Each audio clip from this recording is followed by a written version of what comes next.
ओम नमो भगवते वासुदेवाय।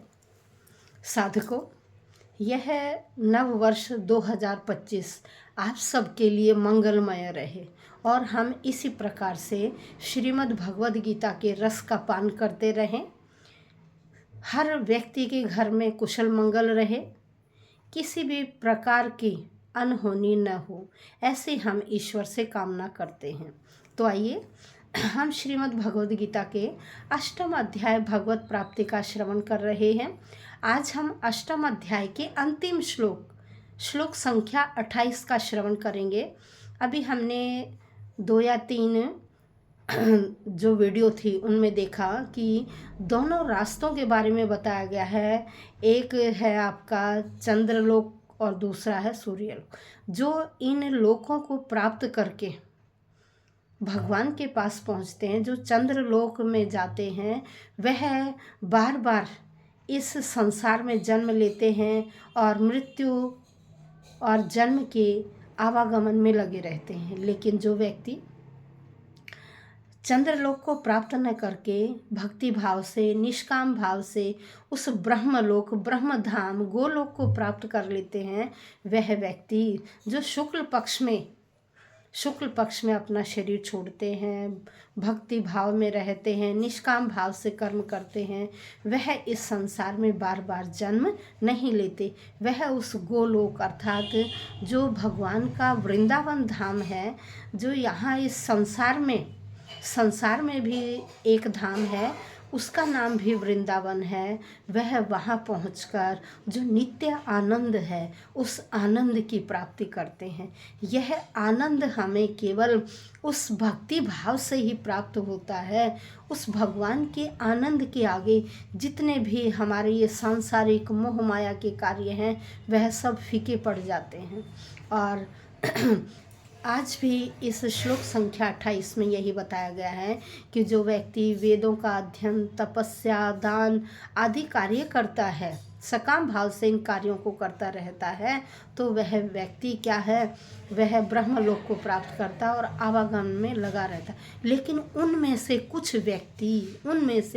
कुछ व्यक्ति उस ब्रह्मलोक को भी पार करके गोलोक को प्राप्त कर लेते हैं, जो भगवान का परम धाम है। उस परम धाम में पहुंचकर इस संसार के आवागमन से वह छूट जाते हैं। तो आइए श्लोक संख्या 28।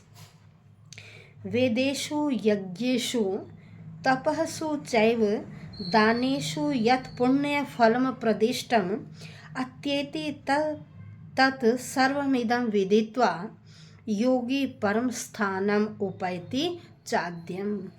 अब आइए शब्दशः अर्थ करते हैं। वेदेषु का मतलब है वेदों में, यज्ञेषु यज्ञों में, भाई वेद अध्ययन करने में, यज्ञ संपन्न करने में, फिर तपस्सु तपस्या करने में, चैव ही दानेषु फिर दान देने में, यत जो पुण्य फलम जो पुण्य कर्मों का फल प्रदिष्टम सूचित किया गया, बताया गया है, अत्येति वह व्यक्ति उसको भी लांघ जाते हैं, उस ब्रह्मलोक को भी इन पूजा पाठ भक्ति भाव के माध्यम से, इन वेद आदि का अध्ययन करते हुए, दान देते हुए, तपस्या करते हुए उस लोक को भी पार कर जाते हैं। तत्सर्वम वह सब, इदम विदित्वा, इदम यह विदित्वा जानकर, योगी व्यक्ति परमम स्थानम उस परम धाम को उपैति प्राप्त कर लेते हैं। च और आद्यम मूल आदि कह रहे हैं। इस तरह से इन साधनों से गुजरते हुए, किन से, वेदों का अध्ययन करते हुए, यज्ञ करते हुए, अनेक प्रकार की तपस्याएं करते हुए और जितने भी दान देते हुए, जितने भी उन्होंने पुण्य कर्म किए हैं, उन कर्मों का फल प्राप्त करते हुए उसको लांघ जाते हैं। और कहाँ पहुँच जाते हैं? उस ब्रह्म धाम जो परम लोक है, गोलोक है, वृंदावन है, उस गोधाम को वह प्राप्त कर लेते हैं।